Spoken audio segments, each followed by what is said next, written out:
女孩被男人给活活勒死。可是男人并没有立刻抛尸，反而把女孩给搬运到冷库内，然后用保鲜膜包裹全身。他之所以这么做，是为了让法医误判死亡的时间。让人更吃惊的是，厨师还用女孩当女体城，这是日本贵族宴请贵宾用的，挑选的都是妙龄少女，而且提前1周做摆盘训练。因为需要女体城全程沉默，所以没人猜到这是一具女尸。甚至举办宴会的日本商会头目检查之后表示还很满意。就在把女体城推到宴会厅的路上，恰巧被一个医生给撞见。这个瞬间，医生好像看出了什么，可是他也只是一个猜测而已。在女体城被推到宴会大厅的时候，看到有些人对这个不是很了解，日本老头就开始讲解所谓的礼仪，大概意思就是宴请尊贵的客人才会邀请大家享用这种餐食。自认为是个懂歌的胖子迫不及待地开始品尝生鱼片，而且当场给出了评价：新鲜如初，新鲜如初啊！然后就让在场人赶紧品尝。而回到朋友身边的医生提出要去看看女体城，变态，邪恶，我不去。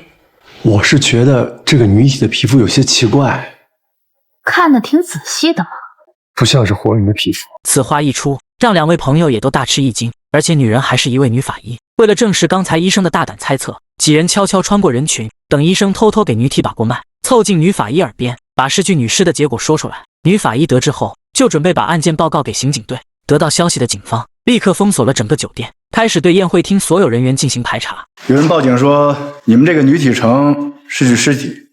尸体？听到这个消息，刚才品尝生鱼片的客人全都吐了出来。翻译把此事告诉给老头，没想到他立刻就要昏倒。至于是不是真的就不知道了。女法医解开丝巾才发现，下面掩盖的竟是一道勒痕。通过初步判断，女法医确定死者是被腰带勒死的，而且通过尸体温度判断，死亡时间推断在32小时左右，于是断定凶案发生在本月21号。从餐饮经理那边得到了死者信息，他叫吴倩玲，是个大3学生。之前他是在我朋友圈里知道我们需要女体城的，完了他还挺担心错过这次挣钱的机会，所以私底下他跟我说，等到事成之后会给我一个红包作为感谢。得知做女体城一次给17000，警方判断女孩比较需要钱。谁能想到厨师的心理素质很强，不但回答问题滴水不漏，可是人紧张总是会出错的。你要说非有什么不对劲儿的地方，就是觉得他的身体的温度有点凉。询问完厨师的所有笔录之后，让拿走他的皮带做检测。队员给队长汇报，酒店的监控这2天坏了，没有监控视频提供线索，现场又这么多人需要排查。就在队长没有头绪的时候，忽然给他提供线索的人到了。这位刑警队也都认识，之前通过动物帮他们破过案，这次昆虫学家又有了线索。他在女尸下发现了一个虫子，通过虫子推断到出了藏尸的地方。这个烟青虫一般只吃新鲜的蔬菜，根本是不会吃生鱼片的，就藏在女尸的下边。而且发现的时候浑身冰冷，我估计他是被冻死。